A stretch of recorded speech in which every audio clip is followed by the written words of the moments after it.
Good afternoon, everyone, and welcome to our webinar today on Build a Better Workplace. My name is John Wright, and I'm the President and Managing Director of the Canadian Management Centre here in Toronto, and it's my pleasure to welcome you to our webinar this afternoon. We're actually just checking the counts of people that are joining us today, and I'm thrilled to say that we've actually registered over 1,000 people for this webinar today, and we're thrilled about that. The precise count we had today was 1,005, and we're happy to have all of you with us today. If you're someone who likes to use Twitter and wants to be involved in the conversation today, that would be great. You can follow our commentary and exchange comments with us at our hashtag CMC Events. And after today's webinar, you can always follow us at Canadian Management Centre on Twitter. There's going to be two companies presenting today, Canadian Management Centre and Ipsos Reid. I just want to take a few moments to briefly introduce both companies, as with this number of people on the webinar today, I know that both companies may be new to some of you. Let me start with the Canadian Management Centre. We are actually a not-for-profit talent transformation company, and we work with both individuals and organizations to help them build their workforces and outperform. We're based in Toronto, and I'm also thrilled to say we'll be celebrating our 50th anniversary here in Canada next year in 2013. And when we spent some time looking at the data, we realized that we've trained over 400,000 Canadians during our 50 years in business, and we're quite proud of that. We're also part of the American Management Association's global network, and through that network, we actually operate with them in 18 countries worldwide. Our mission in Canada is actually very, very simple. It's to develop the next generation of leaders to thrive in tomorrow's marketplace. And we do that through our public program training, as well as our customized solutions, where we work with organizations one-on-one to create solutions for their workforces. On this slide, you can see just a sample of the organizations we work with, actually hundreds of organizations across Canada. And our experience and our client base spans both for-profit companies, federal and provincial government organizations, as well as not-for-profit organizations. Some of our customers are on the webinar today, and I just want to say thank you very much for your business with Canadian Management Centre. Looking at Ipsos Reid, many of you will recognize that name, Ipsos Reid. They are, without question, the recognized leader in Canada in Canadian research and opinion polling. But a lot of people don't know that they also specialize in advertising, loyalty research, and marketing media research as well. They're part of the Paris-based Ipsos group, and as part of that group, they're part of the third largest research firm on the planet, and they've got a very well-developed employee loyalty practice both in Toronto as well as worldwide. Some of the clients that you will see on the slide are both Canadian-based clients as well as global clients. And you can see again that Ipsos's experience with employee engagement spans for-profit, government, and not-for-profit organizations. Our two organizations came together to create a landmark study for the Canadian workforce, and we'll be sharing with you some of the top-line findings of that study today. This webinar actually marks the concluding event of our National Thought Leaders series for this fall period. We started out in Calgary in October, and we've been doing live events across Canada. You can see Calgary, Regina, Toronto, Ottawa, and Montreal. The original premise behind the National Thought Leaders series was to bring forward the latest research and insights on major issues that are affecting organizations across Canada today. And last fall, we actually toured across Canada with two authors, Mark Royal and Tom Agnew, with their new book. It was called The Enemy of Engagement, and that was a book that we actually published through our publishing unit, Amicom, that's based in New York City. But we also found in going through that tour that employee engagement is still a very, very hot topic amongst our clients, and we thought that we would continue the discussion on employee engagement through this fall series. In addition, if you happen to be on our Canadian Management Centre mailing list, you would have also received the last two editions of our course guide. The course guide had articles and insights and perspectives of leading organizations on how they're tackling employee engagement in their organizations. And we also focused on highlighting 8 of the top 50 employers in Canada and what they're doing around employee engagement. If you didn't receive one of those catalogs, you still can. If you send us your email address, we can send you a digital version of those course guides with all that employee engagement information in it. Part of the fun of this recent Thought Leader Tour is as we've gone city to city, not only has it been a topical topic with people in organizations, but it's also been very topical with the press across Canada. We've done interviews with Profit Guide magazine. We've also done it with Yahoo Finance, Exchange magazine, the Regina Leader Post, the Canadian HR Reporter. We also had an interview with the Financial Post, and the most recent exposure for this study was on CTV News, where I got a chance to chat with Sandy Ronaldo about some of the top-line findings in the report. And I can tell you, based on the interest that's out there, there'll be much more PR to follow. And this information, if you want to check it out, you can find links to it on our website at Canadian Management Centre. Now let me move quickly into what are we going to cover today. Basically, our National Thought Leader Series events are in fact 2 hours long. So we can't cover all of the content that we presented in those live events, but we can cover some of the top-line content, and we'll be doing that today. We're going to start with a definition of employee engagement, just as a level-setting exercise across everybody that's on the webinar today. We found last year in the fall series that although employee engagement's well understood amongst HR and OD professionals, we actually couldn't find a common definition for employee engagement. So again, today we're going to just share with you one definition just to level set for purposes of today. The key thing we're going to do is provide an overview of the research and then getting to some of the report highlights from the Build a Better Workplace study. This particular study is being released in its physical form this week. It's over 300 pages in length. Just by attending the webinar today, should you choose to purchase the report, you qualify for a $2,000 discount off of the purchase price. And whether you choose to buy it or not, it doesn't matter. We're very, very happy to share with you some of the top-line findings today. And just one reminder, as we go through the webinar today, you can submit questions to us through the chat panel, and you can find that on the lower right-hand side of your screen. And again, submit your questions, and we'll be answering some of those questions at the end of today's webinar. One of the fun things that comes from doing the series across Canada is we get to understand where there are common questions around the topic of employee engagement, and specifically questions about some of the information from this study. We've summarized some of those questions, and at the end of today, we're going to share some of the questions that were asked in different cities across Canada and share some of the answers as well. On today's session, I won't be the only voice, I'm happy to say. I'm actually joined by 3 other people, and you'll be hearing them during the course of today's webinar. First, I'd like to introduce Christina Cleveland. Christina is the Senior Director of Talent Development Solutions here at the Canadian Management Centre. She's been with us since 2005 and works with our clients to assess employee engagement surveys, the results, and the issues that come out of it. But moreover, works with clients to create customized solutions to close skill gaps, develop high potentials, and develop leaders in organizations.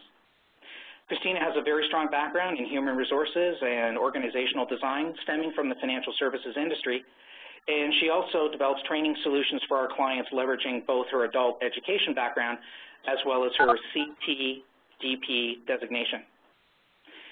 I'm also happy to welcome today Trevor Clark. Trevor was one of the speakers on our National Thought Leader Series, and Trevor is a Vice President at Ipsos in Toronto in the Loyalty Group. Trevor specializes in exploring links between customer satisfaction and employee engagement and how research can be leveraged to inform HR policy and decision-making in organizations. Prior to joining Ipsos, Trevor was a consultant with Mercer Consulting Group. And I'd like to introduce Amy Charles. Amy was also one of the speakers on our Thought Leader Tour this year. She is the Senior Vice President at the Ipsos Loyalty Practice in Toronto. She's been in the research business since 1989, initially starting with roles in the United States and then moving to Europe before coming to Canada in 1995. She specializes in customer loyalty, employee engagement, and motivation-based segmentation, and I'm thrilled to have them on the webinar to chat with you today. And moving on to why build a better workplace. Why did we decide that that was an important topic for us? If you take a look out in the economic environment today, what's happening? Well, I think it's pretty fair to say 2012 has not been the turnaround year that everybody promised it would be. as we've talked with our clients, as we've toured across Canada, certainly still remains an awful lot of caution out there. There's a lot of uncertainty, and it feels like the economy is kind of stagnating a little bit. The 2% GDP growth, as an example, that everybody's been targeting towards, I don't think is going to mathematically happen this year. There seems to be, even more recently, a continued headline after headline of job losses, which is causing uncertainty in the workforces. And again, going back to headlines, there's clearly visible failures in leadership, the leadership level in organizations today. So why this research? One of the things that we realized is that no matter what's happening in the economy, improving employee engagement in organizations builds organizational capability, and it also builds organizational performance. So no matter good news, bad news out there, improving employee engagement is still a winning strategy. Second, when we did the tour last year with our authors, great guys, both worked for Hay Group in the United States, but it really highlighted the fact that there was a void of Canadian source data, comprehensive data that we could use to try and create solutions for clients. And by our two organizations coming together, we've definitely solved that information gap. And more than that, we've also started to understand the specific hows of building employee engagement.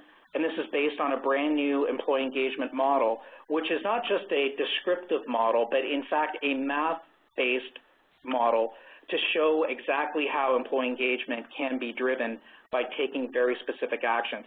Again, the first of its kind, and we're going to share it with you today. So at this point, I'm very thrilled to turn it over to Trevor Clark. Trevor's going to start by sharing with you the definition that we used for employee engagement for this Thought Leader series. Then he's going to highlight some of the background information you need to know about how we created the study and who was involved as respondents, and then he'll jump into some of the top-line findings on employee engagement trends in Canada. So Trevor, over to you, and welcome. Thanks, John. Employee engagement is how each individual employee connects and aligns emotionally and intellectually with your company and with your customers. We know that a paycheck only gets us a body, but when the employees are truly engaged, they volunteer their hearts and minds to the organization. We see them in organizations, and we know who they are. They're involved and enthusiastic about their work. They're committed, passionate, and inspired. They care about the future of the company and are willing to invest time and effort to ensure that organizations succeed. They are willing to go above and beyond as a standard practice. We know that there are many HR professionals and experts participating in the webinar today, and so I'm sure you're experienced with many different engagement models. You know that there are many contributing factors behind each of these components. And you know that ultimately it's the synergy of these elements that contributes to engagement. Our model is more than words. It's actually research-driven and based on the statistics by the research that we did this summer. We just want to ensure that we're all aligned. Let's take a look at the components and how these come together.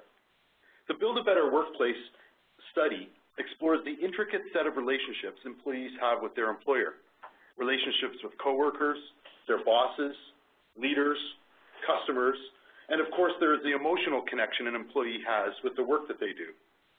These relationships are complex.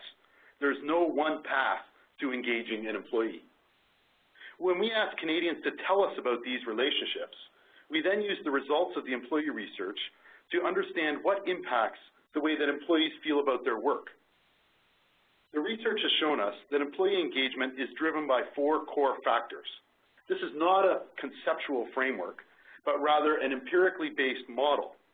The model shows us how to build a better workplace by knowing which aspects of the work environment matter when it comes to creating the workforce.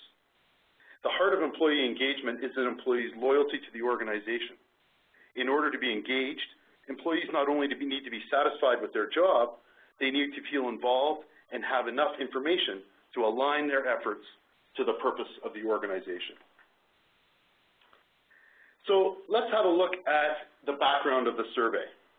It went into field across Canada in August of 2012. Respondents were a representative sample of the Canadian workforce population. We sought out only full-time employees at companies with 100 or more employees. And what was really unique was that we also ran a parallel study to gather the perspectives of Canadian HR experts. And in fact, we have almost 500 respondents who work in an HR-related capacity within organizations. When we have a look at who participated, we can see that we have employees from a range of industries and a range of industry sectors that contribute to the overall findings. We have a range of mid to large organizations, all being 100-plus employees, to some with very large and thousands of employees. They have a range of tenure, from very junior in tenure in their first years of work to those that are very senior and have been working at their organization for many, many years. We also have a wide range of the types of jobs that people are doing. So there's everybody from research, service, managers, frontline to operations, a wide range of different types of jobs in organizations. Of those 1,200 people that we spoke to, we also asked them to let us know where do they work. And we can see from this slide that it is a real cross-section of the Canadian economy. People told us the organizations that they're working for, and I expect that there are many on the call today who will see familiar names, and your organization may in fact be on this list. So we do want to sort of initiate a poll, right, Trevor, just to ask those who are participating today about what percentage of Canadians they believe are highly engaged.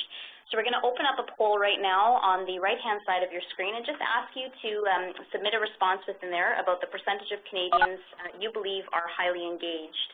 So, you know, Trevor, in terms of the work that we did in the national tour, when we went across the country, we were asking this question as well and getting a range of different answers. But one of the benefits of partnering with Ipsos is that you do employee engagement studies globally, and you also maintain a representative employee database, or RED. So just while the results are coming in, just wondering if you can comment on what RED is and how that links into the Build a Better Workplace survey. Yes, indeed. RED is a research that is done every 2 years, and what we do is we go out to employees around the world and ask a full set of questions on their perspective on the organizations for which they work. We say it's representative because it's not a collection of the clients that we work with. In fact, it's the same way we do research on public opinion polling. We go out to a broad spectrum of Canadian employees and ask their opinion on their workplace. Great. So our results have come in and are posted, and looks like the majority of our group feels that the percentage of Canadians who are highly engaged is in the range of 21 to 30%. So looks like we have some people who know the answer to this question. Nicely done, a well-informed group. Let's have a look at the full spectrum of the proportion of how engaged employees are. When we look at the highly engaged, we see that of 27% of Canadians fall into the category of highly engaged, and 50% fall into the category of moderately engaged. 23% are not engaged. So quite a range across the spectrum. Where the opportunity lies for a Canadian organization is really with that big group, about half of the employees that fall into the middle ground of moderately engaged. Imagine if we were able to improve just a few percentage points and have some of those moderately engaged make a full contribution in becoming highly engaged employees. Or perhaps some of those that are not engaged moving up the spectrum. Imagine the contribution that they could be making to the organization, the innovation, the productivity that can be gained through Canadian corporations. So let's have a look at the distribution across Canada. Focusing in on that 27%, okay, we can see that in the West, employees tend to be more engaged, with 33% of employees being highly engaged in Alberta and BC. In Ontario, we're pretty close to the average at 26%, and in Quebec, a little bit below at 24% of employees being highly engaged. So with that as overall context, what we really want to think about is what can we do to be improving engagement or moving employees up the spectrum that we just had a look at. So while there are many areas you can focus on, the Build a Better Workplace model helps single out 3 areas that can have the greatest impact. My leader, so managers and supervisors, they have a strong influence on the day-to-day work experience, and thus expand how to help leaders lead is critical. Senior leaders set the tone and send a message to staff, even when they are not intentionally communicating. Are your senior leaders approachable? Are they always looking outward? Do they take the time to look within? How strong is their moral compass? Communications. Do you understand what the impact of communications is in your organizations? What do employees want to hear, and how do they expect to hear it?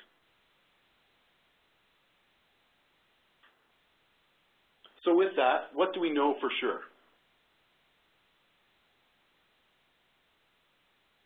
We know that employees have to trust in order to contribute their hearts and minds. They need to alignment to the business priorities so that they are working on the right things. Employees derive satisfaction from knowing their contributions are valued and make a difference. Employees want to be asked for their input. And we know that they need, above all, to stay in their organization. So what can we do about it? And over to Amy to have a look at what we can do about that in the report. So the Build a Better Workplace report contains more detail across each of the chapters that Trevor's touched on today. So you have an in-depth chapter on senior leadership, my leader, which is really the immediate supervisors, chapter on communication, and also the HR perspective. Throughout the report, you're provided with not just what the results are, but also solutions and ways to communicate and discuss the results within your organization. Chapter 7, in particular, provides you with additional detail to help you understand how to maximize the results of a survey if you're already doing one in your organization, or if you're just thinking about how to put an employee engagement survey into play. It walks through what you need to keep your eye on and what's important as you consider that effort. In addition, the report has a comprehensive appendix that contains responses to all the survey questions, and it's organized by employees and HR professionals. It provides demographic details, information about generations, organizational size, and various sectors. We've already had some questions coming in about the cost of the report, and John, you mentioned that there was an incentive for people participating today, so I don't know if you want to comment on that before we go into the Q&A section. Sure, happy to do that. The report, as I said, it's over 300 pages in length. The cost for the report is $9,500. There is a $2,000 discount available to anyone who has either attended our live event sessions or today's webinar session, and happy to extend that discount to you for a 60-day period following our live events and the webinar today.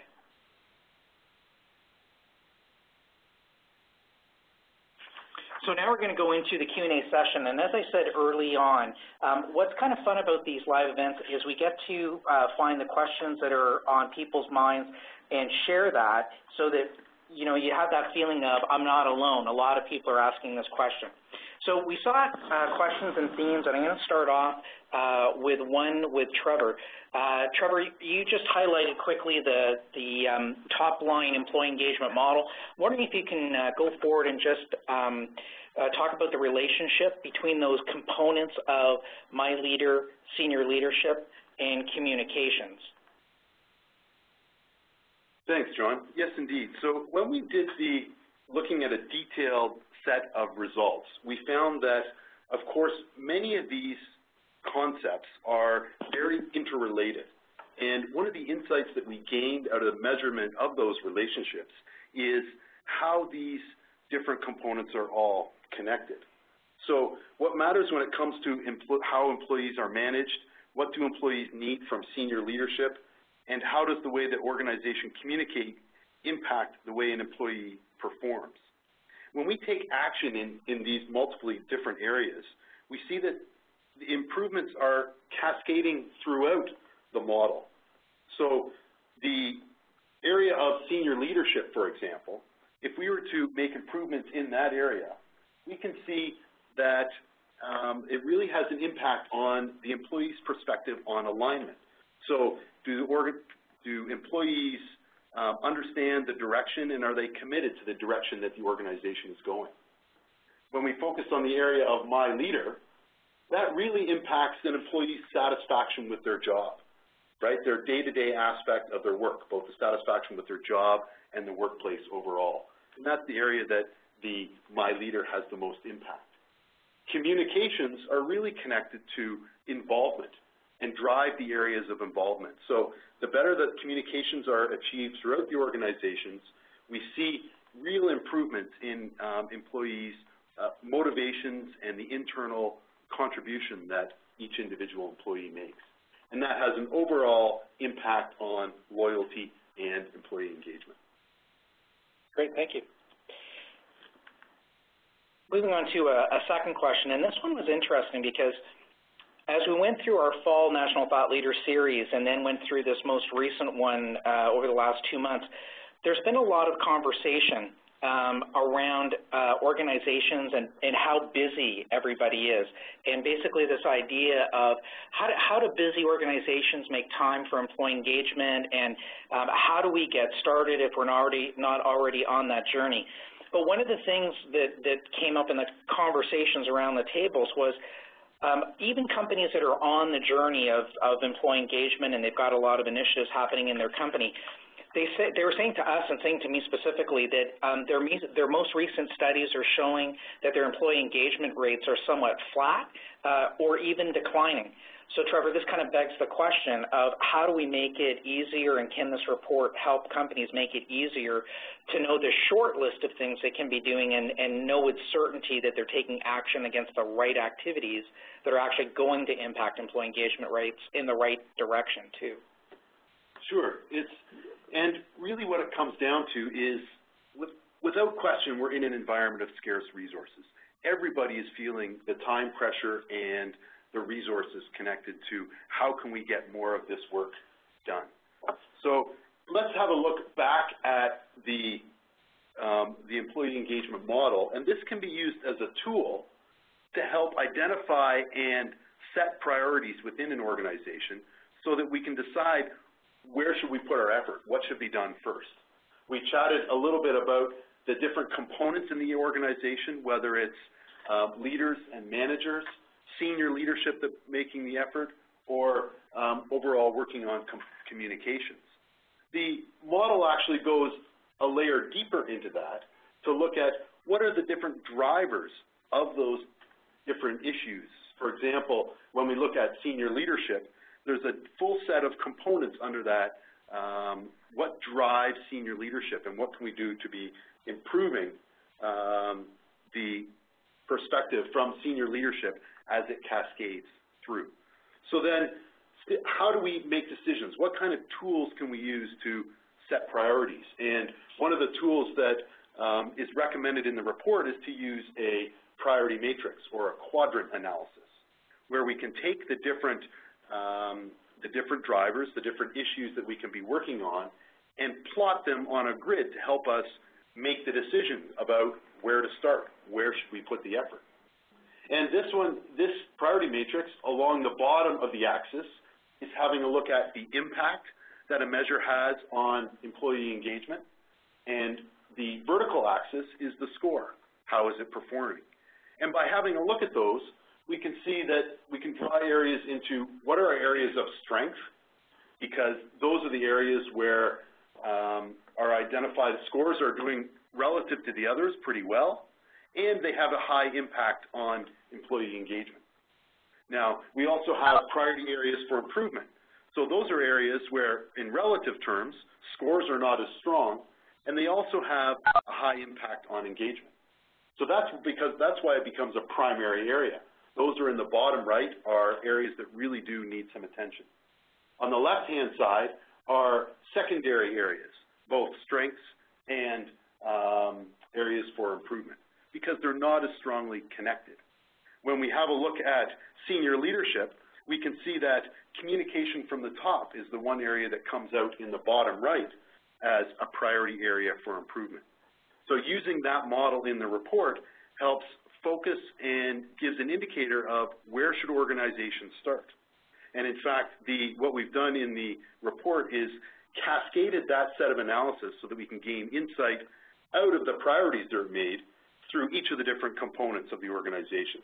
So looking at senior leadership, my leader, and communications, and helping make decisions in each of those areas on where to put our attention.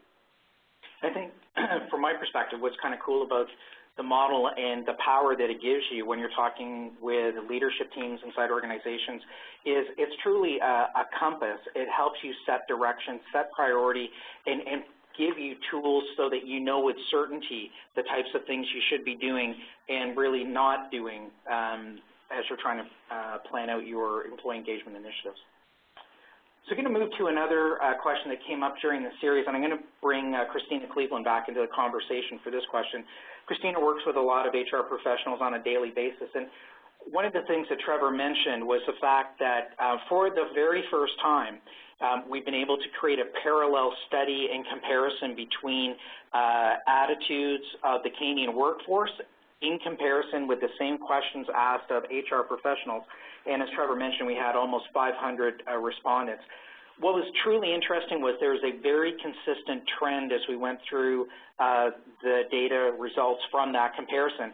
And basically we found that there was a high level of optimism amongst the HR group in Canada.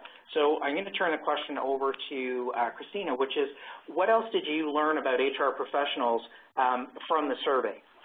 Great, thanks, John. So what I think is unique about our report over others is that we did initiate this parallel study. So we had an opportunity to reflect on the HR professionals' point of views against those of employees. So we have dedicated a section in the report to the HR results because we wanted to take an opportunity to analyze those. And what we saw was really that there has started to be that shift towards becoming a strategic business partner. So HR professionals are often seen in the organization as valuable resources that can contribute to the people development aspect and the people management aspect of the organization. But what we saw in the results, to John's point, was that they are more optimistic. And one of the questions that we asked within the survey was about whether or not people understand the relationship between their objectives and the objectives of the organization. And this is a perfect example where Canadian HR professionals were more optimistic and rated at 80% versus 66%. For Canadian employees in terms of understanding the relationship. So what we've confirmed is that HR can actually be engaged as champions in their organization by senior leadership teams to not only help facilitate and improve engagement by connecting employees and aligning them into the organization, but also helping to improve trust and confidence in senior leadership, which was a key theme that came out through our national tour. And within one of our course guides, we did have the opportunity to interview some of the 50 best employers in Canada. And one of the consistent themes that we saw was this connection, this alignment that HR professionals had to senior leadership, that they understood the strategy of the organization, they understood the business perspective of the organization, and they could flow that through to employees. So this alignment between senior leadership and the business to what's going on in the work environment was very clear for some top-performing organizations in Canada who are demonstrating and being recognized for having high employee engagement. And I think the other thing that it kind of points out is, there's a pivotal role that HR can play as part of the, I'll call it the message management system up and down inside organizations. We've certainly gotten feedback from some of the articles that have been written about the study, and some of the feedback, to be honest, hasn't been very favorable against Canadian organizations. And one of the things that HR group can do is really be an effective group to manage messages up and down so that employees don't feel the organizations are going offside, but in fact helping them align the workforce behind efforts that the organization is pursuing. So I'm going to bring Amy back into the conversation because as we traveled, and this question came up in at least 3 of the 5 cities we were in, and that was the question of how do organizations that are dispersed geographically successfully engage workers and how do they build employee engagement. And this really came up in the context of two scenarios. Scenario one of the questions was asked in the context of a multiple location business, and that's fine. But also there's clearly a virtual workforce as well. So I'm just going to turn it over to Amy and get her thoughts on how those two situations can be addressed. Yeah, it's a very good question, John, and certainly employee engagement becomes more and more complex the larger the organization and the more complex the organization. Simple principles do apply, though. The local culture is very important to be established, and this, again, is where leadership in those local areas, local groups, become very important.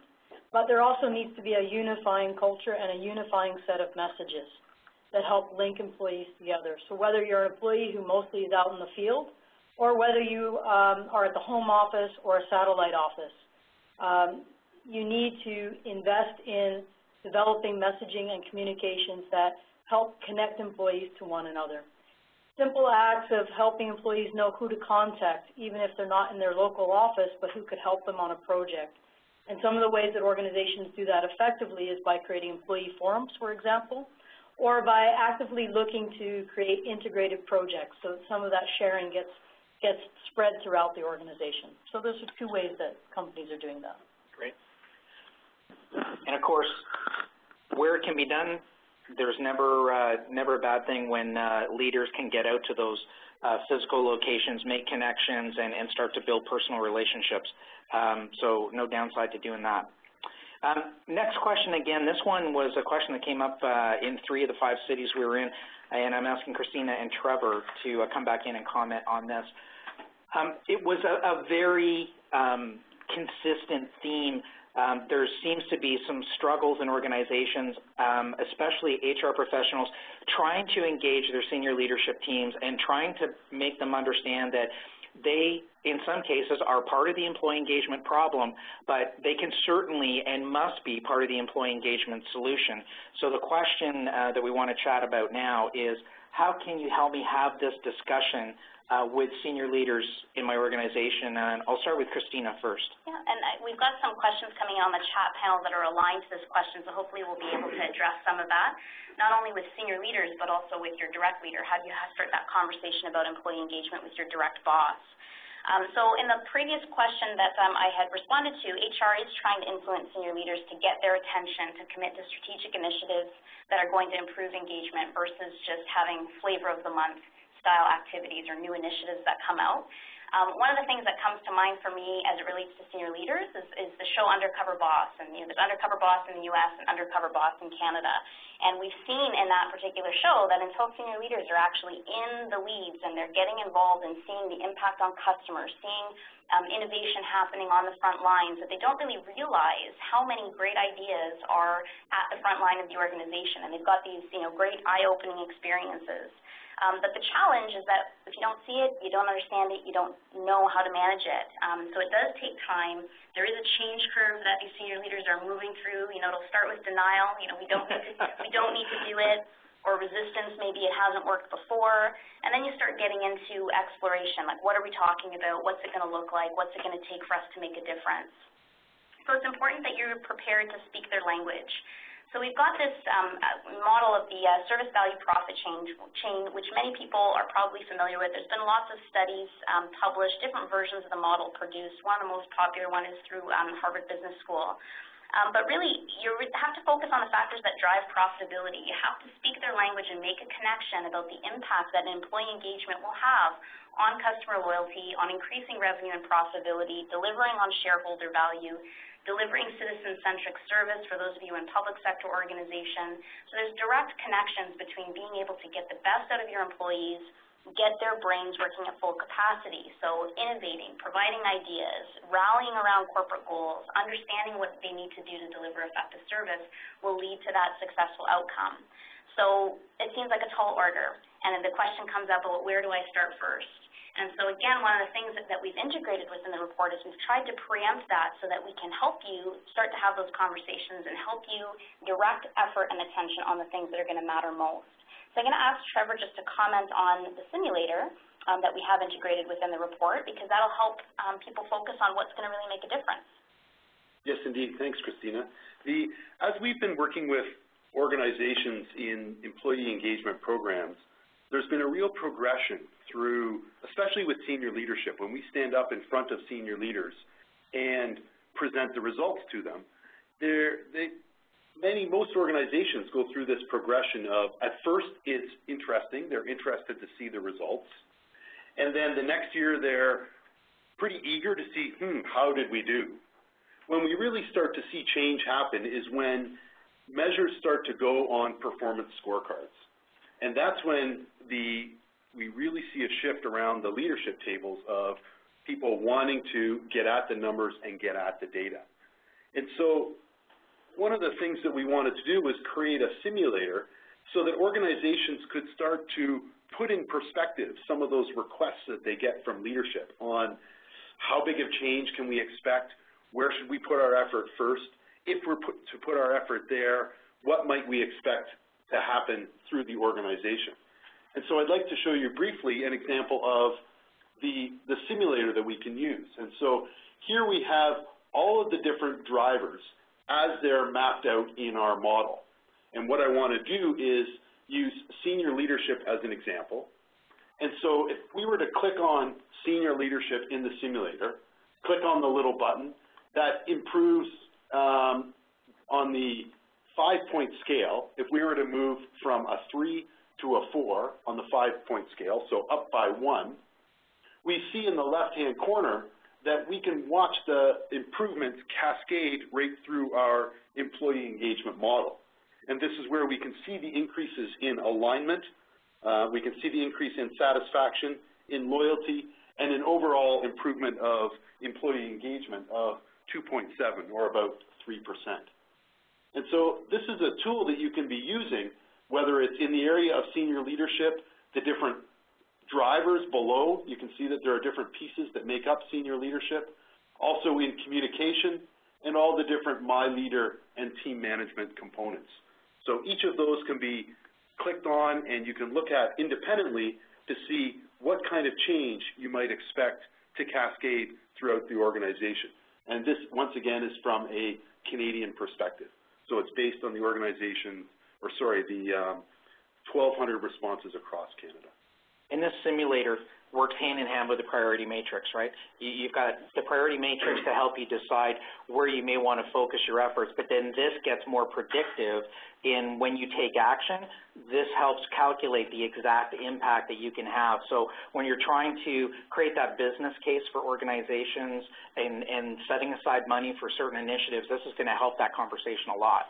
Absolutely, and you can also start to look at which changes are easy and which are hard. Of course, when you look at the priority matrix, some changes might be expensive in the organization and some might be really inexpensive. And you can start to use that perspective of the different effort that's required to make these changes and use the simulator to cascade through and see what kind of impact a different change might have on engagement. Right. Okay, great. Let's move on to the next question. And this question came up several times as we traveled across Canada. And that was basically, so what if we already do a survey internally? What learning is there in what you found that applies to that? Now, when we actually did the live events, we were able to just ask the room by show of hands how many people currently do either an employee satisfaction or an employee engagement survey.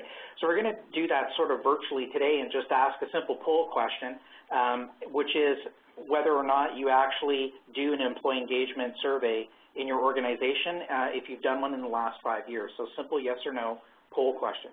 So while the results for that come in, we did have a live question come in. Yep. So one participant asked about what is the recommended frequency for employee engagement surveys. So Amy and Trevor, I'm not sure while that's being completed whether or not you have any thoughts on that. Well, that likely comes back to each different organization. We work with organizations that take some different approaches. Some are checking in on their status of their employee engagement survey or doing a pulse check very regularly. Some, in fact, doing it as much as twice per year, some even doing it quarterly to check in so that they can see the progress that change is making in their organization. Other, especially larger organizations, want to establish a consistent pattern and doing it on a regular basis. And often they're doing it annually or many every other year. So they're doing it on a consistent pattern, but they're alternating years.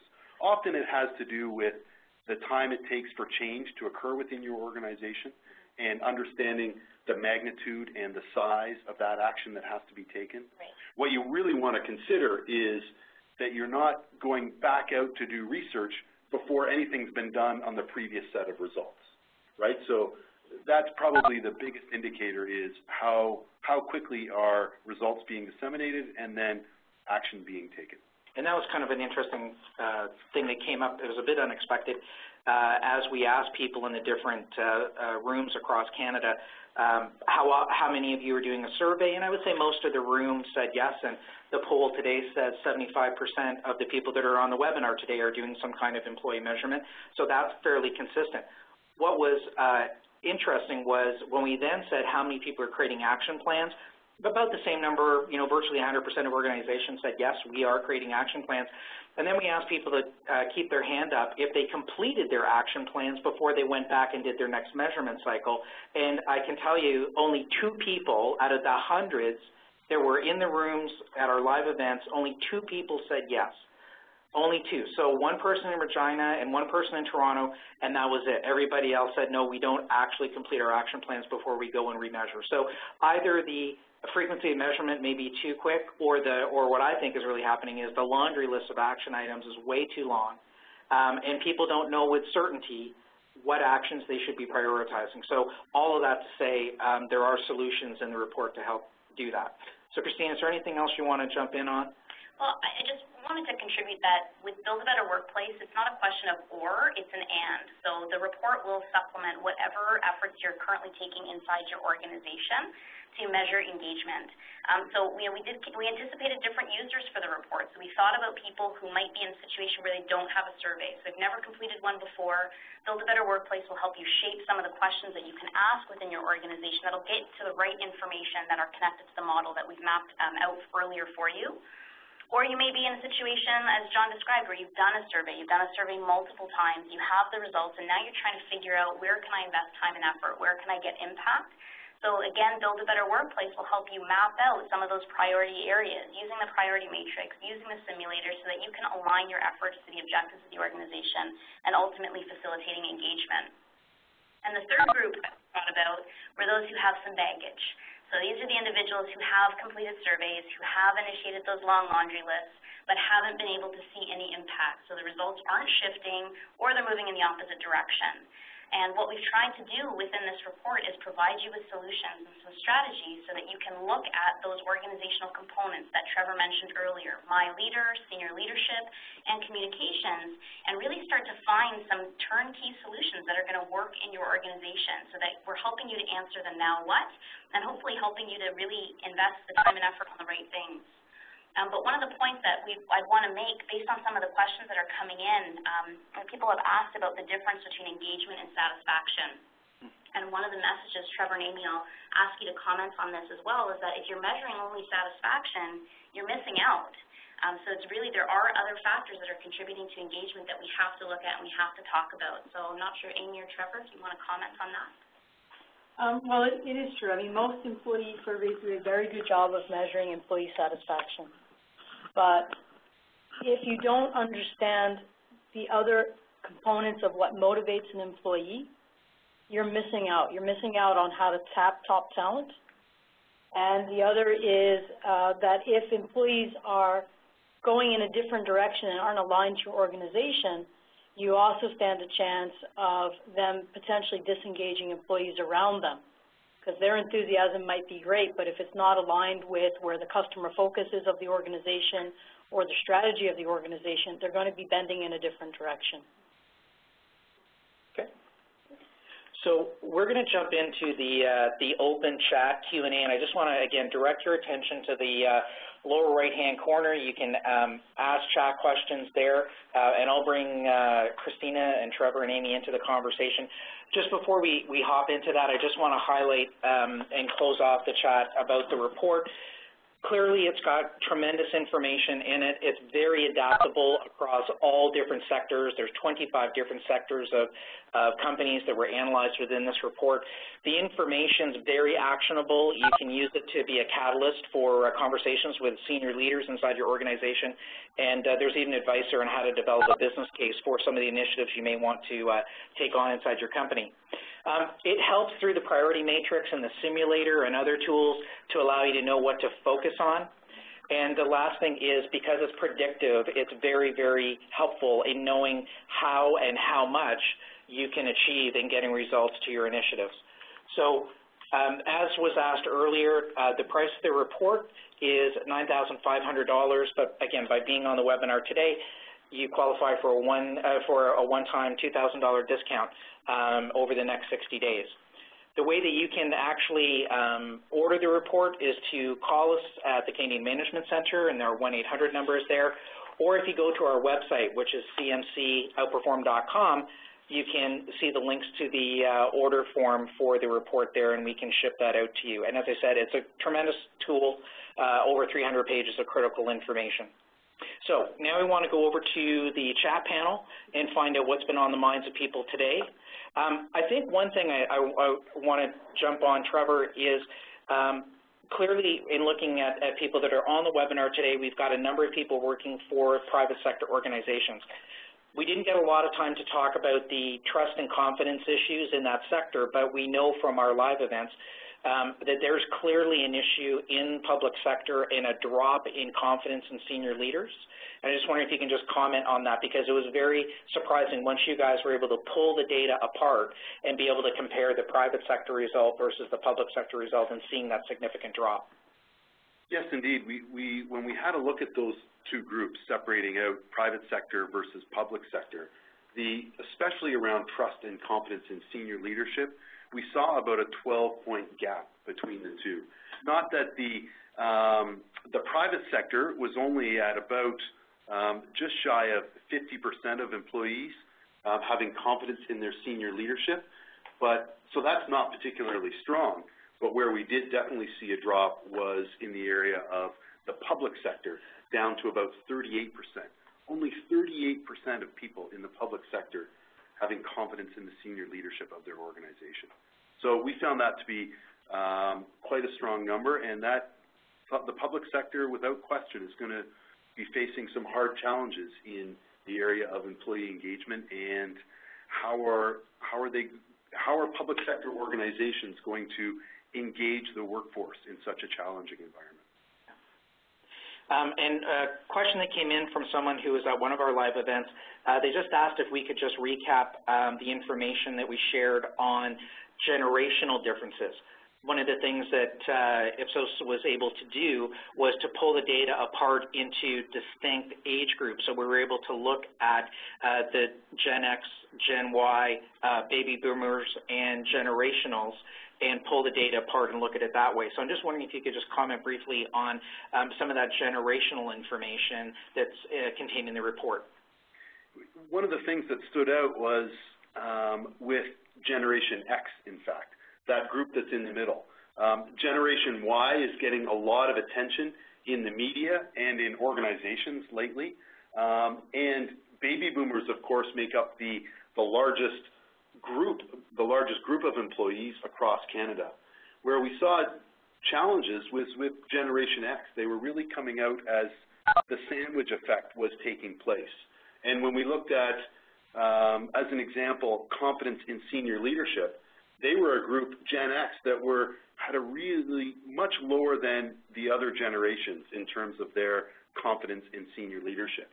So it points to such issues as if you're in an organization where Generation Y employees are getting parachuted into senior roles, I would pose a big caution.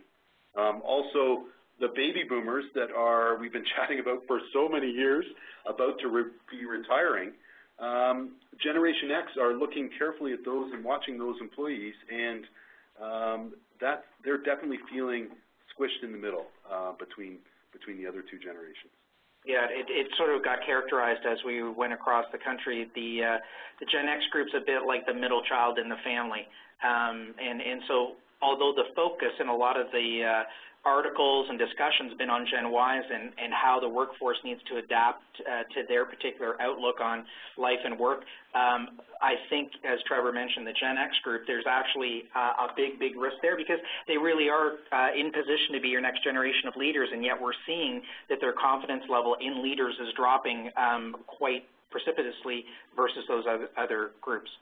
So, Christina, what else is coming across the chat panel? Well, we had a request to go back and just take a look at the employee engagement model again. So, Paul, if I can ask you to just take us back to slide 27 so we can take a look at the engagement model. A question came in about the difference between involvement and engagement. And so one thing we want to make clear is that involvement is a component of engagement. It's not engagement on its own.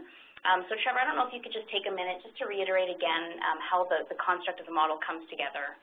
Sure. So this is what it is to be an engaged employee. And so engagement is made up of the different parts of satisfaction, which we chatted about earlier, how satisfied our employees both with their job and their workplace. And alignment is how aligned they are to the goals and objectives of their organization. And involvement is the personal motivation type thing. So I am motivated, I strive, I am fulfilled. So it's the stuff that I bring to my job that really is about how involved I am. So it's those components that make up engagement, along with loyalty. So an important part is, do you intend to stay with the organization? Are you loyal to the organization? So it's those four components that make up what it is to be an engaged employee. And important to remember that those different components behave differently. So senior leadership really speaks more to the alignment type issues within engagement. My leader gets that satisfaction, and communication is really what drives involvement. So it's the different pieces of engagement, and they tend to move a little bit differently. And we had a follow-up question, too, when we talked about public and private sector, and then there was a question about union versus non-union, which our research didn't necessarily delve deeply into. That's right, but we do start to see it when we see the industry sector breakouts. And when the report contains a number of different industry sectors, and some that stand out are highly unionized and tend to have lower scores, for example, on trust and confidence in senior leadership. So not that it's a direct union connection, but more so industries that tend to be highly unionized also tend to see some particular challenges. Okay. So we're coming up to the end of the webinar, so I just want to remind everyone who's on the line, and we've got a lot of great questions coming in. We are going to do our best to summarize these questions and then post them on the CMC website, along with a copy of today's webinar. It'll be recorded, which will give you visual access to the slides and an overview of the recording. So that'll be available. An email will be sent to you, so they'll let you know when it's actually posted. But John, I'm going to pass it back to you. We just ran out of time and have so many great questions. So thank you for your engagement today. Yeah, again, thanks for being on the line today. And this is obviously a very big topic, and the research report is a big undertaking, and there's lots more information to come. One thing I can direct you to is we've actually recorded some of the segments of the information from the National Thought Leaders Series. It's literally just in video editing right now, and it'll be posted onto our CMC YouTube channel by the end of this week.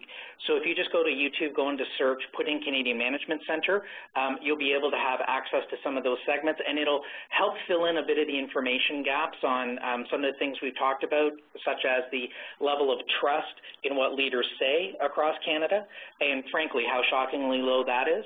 And in addition, also some information around confidence in leaders, and that's different clearly than trust in what they say. Confidence in leaders, you'll be able to see some of the survey findings both nationally, geographically, as well as by sector. So again, that's on our YouTube channel by the end of this week.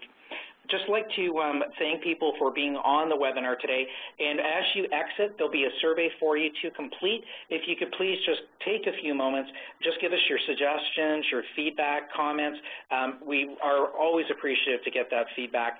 And again, there'll be a follow-up email with links to everything that we've talked about today. So thank you very much for spending an hour with us this afternoon. And as we're coming into Christmas and Hanukkah season, please have a great, happy holiday from all of us here at Ipsos Reid and at the Canadian Management Center. Thanks for your time today.